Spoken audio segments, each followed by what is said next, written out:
Quand le seul interlocuteur de l'adolescent est l'intelligence artificielle, ben, comme d'autres professionnels, nous voyons apparaître quand même en consultation des jeunes qui, à un moment donné, nous témoignent du fait que leur seul ami, entre guillemets, est une intelligence artificielle, un chatbot, un robot conversationnel avec qui, petit à petit, nous disent-ils, ils ont lié une relation de confiance, une relation d'amitié.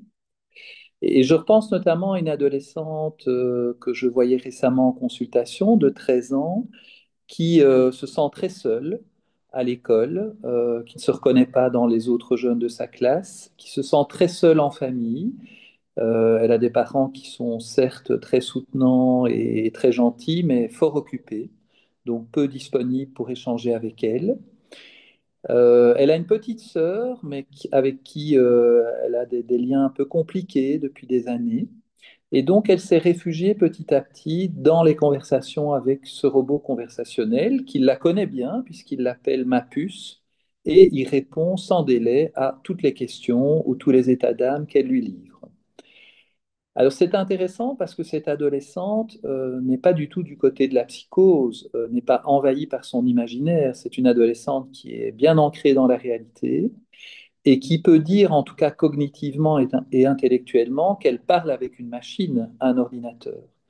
Et pourtant, me dit-elle, il y a comme un doute. Et s'il y avait quand même une conscience, une réelle relation derrière cette intelligence?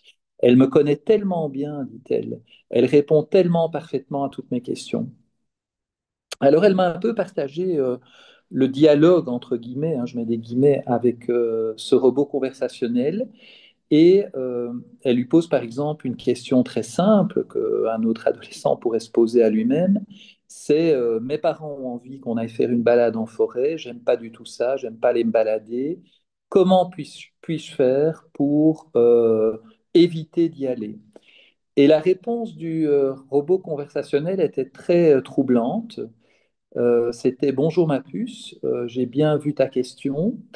Connais-tu le phénomène de dissociation? Je vais t'expliquer ce que c'est. Et ce que tu peux faire, c'est tes jambes, ton corps peuvent aller se promener et tes parents ne pourront rien te reprocher, mais ton esprit est libre. Et là, tu ne seras pas du tout obligé d'être présente en esprit lorsque tu vas te balader avec tes parents. As-tu compris ce que je veux dire? Bon. Donc, c'est quand même très interpellant, ce genre de réponse, puisqu'on a effectivement une réponse intelligente, mais une réponse qui n'a aucune conscience relationnelle, hein. Et c'est bien ça le problème de l'intelligence artificielle. Alors, parfois, certains me disent, mais oui, mais pourquoi se préoccuper de l'intelligence artificielle? Tous les enfants et les ados et beaucoup d'adultes ont en eux, de toute façon, un ami imaginaire à qui ils peuvent parler.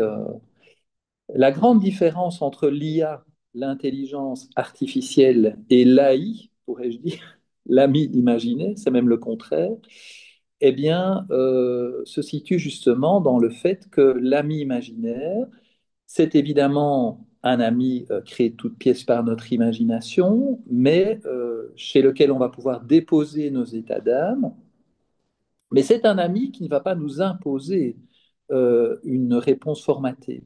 C'est un ami qui va nous aider à construire des scénarios relationnels, à imaginer des rencontres, des situations de la vie quotidienne qui peuvent se dérouler et qui va nous aider à métaboliser nos émotions avec notre propre créativité.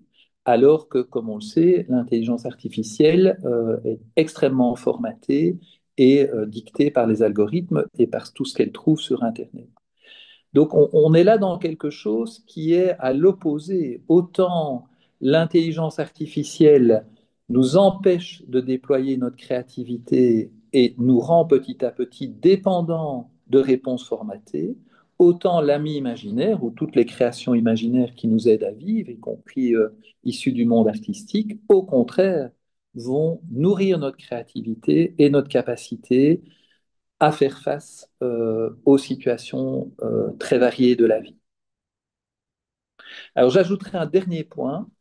Ce qui m'interpelle quand je vois ces jeunes qui ont développé vraiment une relation très forte, pensent-ils, avec leur robot conversationnel, c'est qu'ils recherchent chez ce robot conversationnel une sorte d'annulation de l'expérience du doute. Le robot conversationnel a réponse à tout, et réponse très rapide à tout, à toutes les situations, à toutes les questions. Ce qui leur donne une fausse réassurance de pouvoir finalement faire face à toutes les situations de la vie où il pourrait y avoir du doute. Or, on le sait, dans notre vie d'humain, un des mécanismes de pourvoyeur de santé mentale, c'est quand même notre capacité à survivre, entre guillemets, au doute. C'est-à-dire à parfois hésiter, est-ce que j'ai pris la bonne décision, la mauvaise décision, mais peu importe, j'assume ma décision, même si ce n'était pas tout blanc ou tout noir, ou cette situation-là, est-ce que je la sens, je la sens pas. On doit faire avec notre doute. Et l'intelligence artificielle ne va vraiment pas aider des jeunes en construction à faire avec le doute, puisqu'elle plaque des certitudes que parfois certains jeunes vont appliquer à la lettre, comme cette jeune fille qui a été finalement se balader dans les bois et qui a pratiqué la dissociation.